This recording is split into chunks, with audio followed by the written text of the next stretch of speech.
সুরবদল Bangladesh cricket বোর্ডের ফেব্রুয়ারিতে ভারতে টি-20 বিশ্বকাপ খেলা নিয়ে ব্যাকফুটে। বিসিসিআই নির্দেশে আইপিএল এ বাদ মুস্তাফিজুর রহমান। চাপের কৌশলে গতকাল হম্বিতম্বি বিসিবি। আইসিসি কে চিঠিতে অবশ্য ম্যাচ সরানোর উল্লেখই নেই। এ বিষয়ে বিস্তারিত জানবো, ইরন রয়েছে আমার সঙ্গে telephone line. Iran, Bangladesh cricket board গতকাল অর্থাৎ শনিবার রাতে যে হম্বিতম্বি করছিল তার থেকে প্রায় 180 ডিগ্রি অবস্থান বদল করে ফেলেছে। তার কারণ ইতিমধ্যেই আসন্ন টি-20 বিশ্বকাপের জন্য নিজেদের দলের স্কোয়াড ঘোষণা করে ফেলেছে এবং যেটা বাংলাদেশ ক্রিকেট বোর্ড সূত্রে খবর, তারা এখনো চিঠিটা আইসিসি কে দিয়ে উঠতে পারেননি। কিন্তু তারা প্রথমে যেহেতু বাংলাদেশ সরকারের ক্রীড়া মন্ত্রকের উপদেষ্টার বক্তব্য বা তার নির্দেশ অনুযায়ী তারা ভেবেছিলেন যে ম্যাচ সরিয়ে নেওয়ার দাবি জানাবেন, কিন্তু বাস্তবের মাটিতে দাঁড়িয়ে বাংলাদেশ ক্রিকেট বোর্ড বুঝতে পেরেছে বিশ্বকাপের 1 মাসের আগে দাঁড়িয়ে বাংলাদেশ যদি নিরাপত্তার ইস্যু নিয়ে ভারতের থেকে নিজেদের ম্যাচ সরিয়ে নেওয়ার দাবি জানায়, সেটা কোনোভাবেই ধোপে টিকবে না।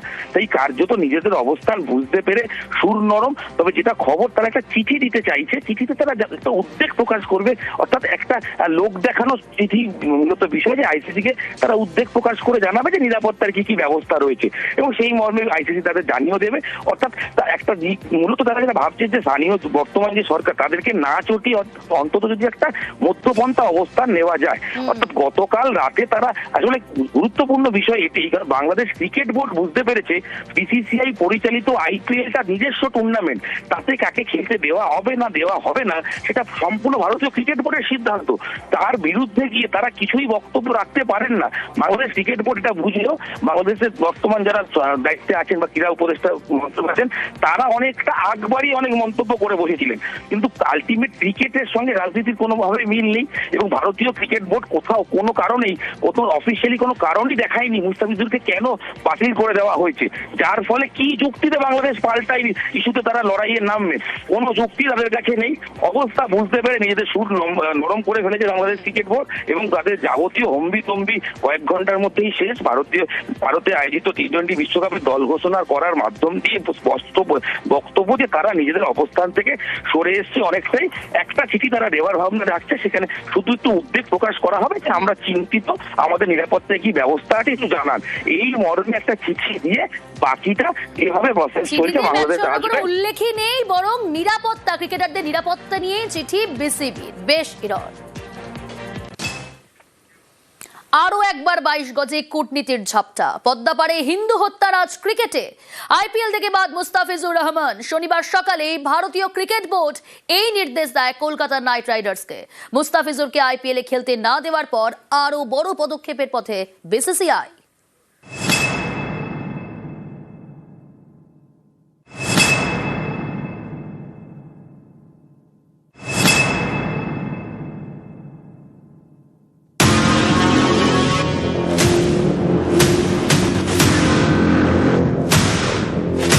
পদ্মাপাড়ে হিন্দু অত্যাচার খুনে প্রতিবাদ এপারেও। বারবার দাবি উঠেছে বাংলাদেশের বিরুদ্ধে কড়া মনোভাব দেখানোর। এই পরিস্থিতিতে বিসিসিআই এর টুর্নামেন্টে খেলবেন বাংলাদেশি পেসার। এবারের আইপিএল নিলামে 2,90,00,000 টাকা দিয়ে বাংলাদেশি পেসার মুস্তাফিজুর রহমানকে কিনেছিল কেকেআর। তাকে যেন বাদ দেওয়া হয় তা নিয়ে বিভিন্ন সংগঠন বিসিসিআই এর উপর চাপ বাড়াচ্ছিল। এমনকি মুস্তাফিজুরকে বাদ না দিলে কেকেআর এর মালিক শাহরুখ খানকে খুনের হুমকিও দেওয়া হচ্ছিল। শনিবার সকালে বিসিসিআই কেকেআরকে জানিয়ে দিল ছাড়তে হবে মুস্তাফিজুর রহমানকে। CCI has instructed the franchisee KKR to release one of their player, Mustafizur Rahman of Bangladesh, from their squad. If they ask for any replacement, BCCI is going to allow that replacement. Board জানিয়েছে মুস্তাফিজুর খেলতে পারবে না কেকেআরে, কিন্তু কেন তা স্পষ্ট করেনি। ভারতীয় ক্রিকেট বোর্ডের বার্তা পাওয়ার পরেই কেকেআর জানিয়ে দেয় তারা তাদের টিম থেকে মুস্তাফিজুরকে ছেড়ে দিচ্ছে। এমনকি সোশ্যাল মিডিয়ায় কেকেআর এর পেজ থেকে মুস্তাফিজুরের যাবতীয় ছবি এবং বক্তব্য সরিয়ে দেওয়া হয়। বোর্ড জানিয়েছে চাইলে মুস্তাফিজুরের পরিবর্তে অন্য কোনো খেলোয়াড়কে খেলাতে পারে কেকেআর। আইপিএল নিলামে অবিকৃত থেকে যাওয়া ক্রিকেটারদের মধ্যে থেকে নতুন কাউকে নিতে হবে, কিন্তু সেই অন্য খেলোয়াড় কে? মুস্তাফিজুর বাঁহাতি। বিকল্প হিসেবে 3টে নাম নিয়ে কেকেআর এর অন্দরে আলোচনা চলছে। অস্ট্রেলিয়ার স্পেন্সার জনসন, আফগানিস্তানের ফজল হক ফারুকি এবং শ্রীলঙ্কার ভিনুরা ফার্নান্দো। এর মধ্যে স্পেন্সার জনসনের পাল্লা ভারী। এদিকে আইপিএল থেকে মুস্তাফিজুরকে সরিয়ে দেওয়ার বিসিসিআই এর সিদ্ধান্ত নিয়ে প্রাক্তন ক্রিকেটারদের মধ্যে মিশ্র প্রতিক্রিয়া। ভারতবর্ষের এসে এখানে খেলবে এবং ভারতের থেকে টাকা নিয়ে গিয়ে বাংলাদেশে নিয়ে যাবে এবং সেখানে বাংলাদেশেই হিন্দুদের উপর অত্যাচার হবে, সেটা বরদাস্ত করা যাবে না। বিসিসিআই সে ঘোষণা করেছে এবং মুস্তাফিজুরকে কেকেআর থেকে বহিষ্কার করা হয়েছে। অনেক সময় লেগে গেছে এই নির্ণয়টা নিতে, কেন লেগেছে সেটা তারাই জানে। কেন্দ্র সরকার যেভাবে নির্দেশ হয়তো দিয়েছে বিসিসিআইকে, আর সেখান থেকেই কেকেআরের মাধ্যমে ওনাকে রিলিজ করা হয়েছে। তো আমার শুধু একটাই প্রশ্ন, মানে আমি সবসময় ভাবতে থাকি যখন কোনো এই ধরনের নির্ণয় তোমাকে নিতেই হলো, তো এতদিন গ্যাপটা তোমরা নিলেই কেন? প্রতিক্রিয়া ওপার বাংলার ক্রিকেট মহলেও। এটা তো আসলে খুব দুঃখজনক। ক্রিকেটের সাথে তো রাজনীতি একদমই মেলানো উচিত না। তো যেহেতু সে কোনো দলও করে না, সেই জায়গায় মোস্তাফিজকে বিসিসিআই থেকে নির্দেশ দেওয়া হয়েছে কলকাতা নাইট রাইডার্সকে। এটা আসলে বাংলাদেশের সকল মানুষেরাই খুব কষ্ট পেয়েছে জিনিসটা। এই মুহূর্তে যেটা আমরা যতদূর ইনফরমেশন আছে, আমাদের কাউন্টার পার্ট হচ্ছে বিসিসিআই এবং আমরা আইসিসির আন্ডারে ইভেন্ট খেলি, আর মুস্তাফিজুর রহমান ফ্রান্সিসে ক্রিকেট খেলতে যাওয়ার কথা ছিল। এইটুকু ইনফরমেশন আমাদের কাছে আছে, আর এরপর কোনো অফিসিয়াল স্টেটমেন্ট বা ইনফরমেশন আমরা পাইনি। এর আগে আর এক পড়শি দেশের সঙ্গেও ক্রিকেট সম্পর্ক তিক্ত হয়েছে ভারতের। পেহেলগাঁওয়ে জঙ্গি হামলা এবং অপারেশন সিঁদুরের পর ভারত পাকিস্তান ক্রিকেট সম্পর্ক তলানিতে। গত এশিয়া কাপে সূর্যা কুমাররা পাক ক্রিকেটারদের সঙ্গে করমর্দন করেননি, কথাও বলেননি। পাকিস্তান ক্রিকেট বোর্ডের চেয়ারম্যান মহসিন নকভির হাত থেকে ট্রফিও নেননি।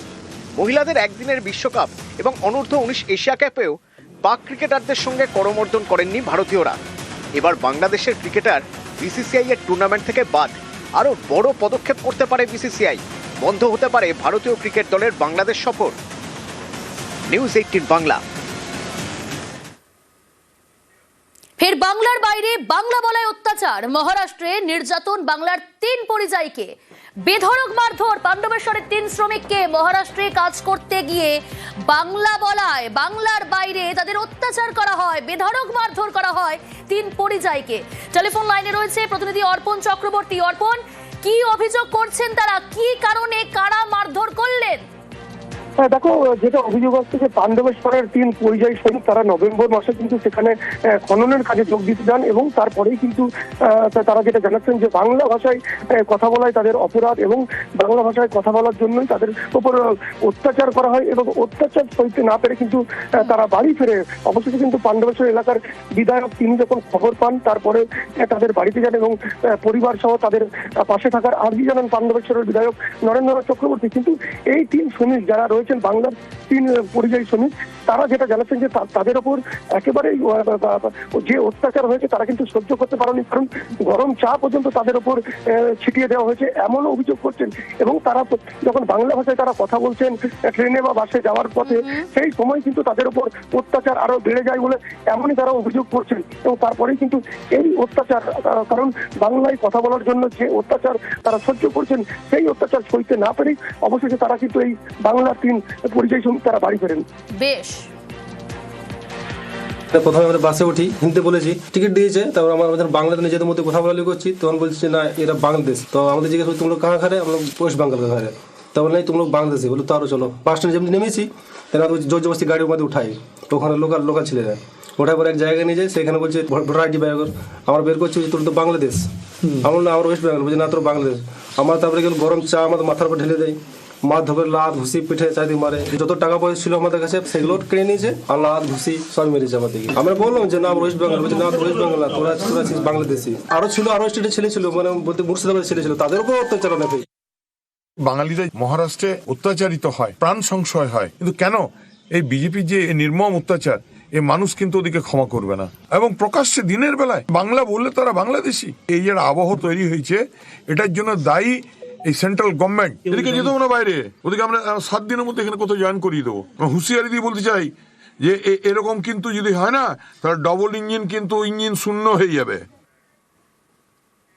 এসআইআর আতঙ্ক নয়, এবার হিয়ারিং হয়রানিতে মৃত্যু।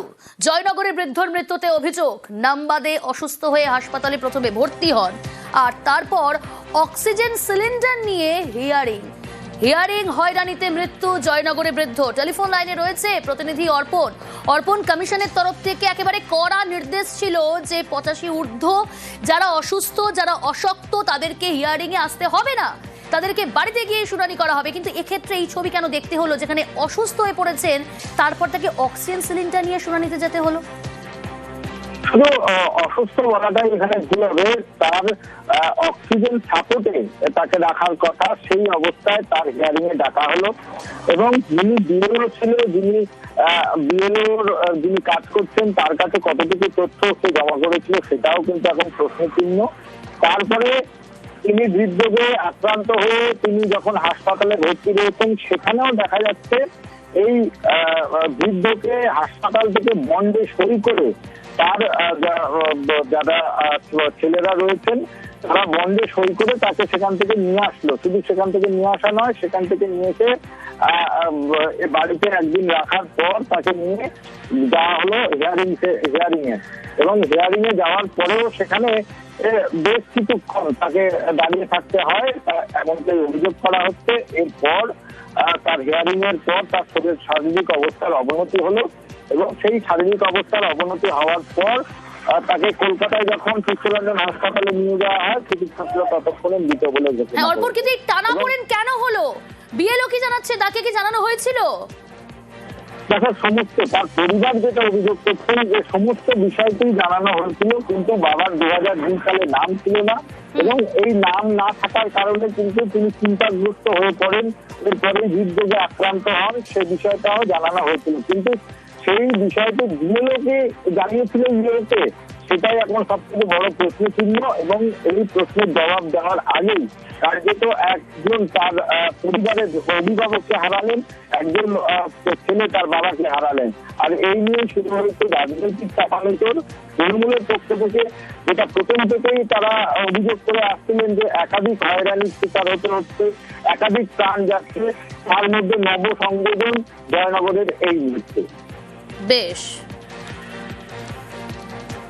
ওনার হচ্ছে কি একটু আতঙ্কিত ছিল, আমাদেরকে বারবার ডেকে বলতো যে কি হবে, আমার নাম নেই, তোদের কি হবে বা আমার কি হবে, আমাদের নাম নেই, নাম কেটে গিয়েছে, কিভাবে কারা কেটে দিয়েছে, এই সমস্ত জিনিস সবসময় নিয়ে আমাদের সাথে কথা বলতো। আমরা বলতে এখন হিয়ারিং হবে, এবার এই করতে করতে আমি অসুস্থ হয়ে গেল, হাসপাতালে নিয়ে গেছি। এবার হিয়ারিংয়ের ডেট পড়ে আছে, ওখানে নিয়ে গিয়েছি। অক্সিজেনের অবস্থা, এখানে অক্সিজেন সিলিন্ডার নিয়ে সেই অবস্থায় আমরা নিয়ে গেছি হিয়ারিংয়ে। নিয়ে এসে বাড়ি থেকে এসেছি, একটা দিন ছিল, তারপরের দিন সকালবেলা ওই নিয়ে হাসপাতালে নিয়ে গেছি। নিয়ে যেতে যেতে উনি মারা গেছে। ওনার 2002 সালের লিস্টে নাম নেই, সেই জন্য সবসময়ের জন্যে তিনি চিন্তা করত। সেইভাবে তিনি হৃদরোগে আক্রান্ত হয়েছে। তারপর ওনাকে চিত্তরঞ্জন হসপিটালে ভর্তি করা হয়। সেখান থেকে অক্সিজেন অবস্থায় আবার জয়নগর 2 নম্বর ব্লকে হিয়ারিংয়ে নিয়ে যাওয়া হয়। তারপর বাড়িতে আনা হয়। তারপর থেকে আরও বেশি উনি চিন্তিত হয়ে পড়ে। তারপর আবার চিত্তরঞ্জনে নিয়ে যাওয়া হয়, সেখানে গিয়ে উনি পরলোক গমন করেন।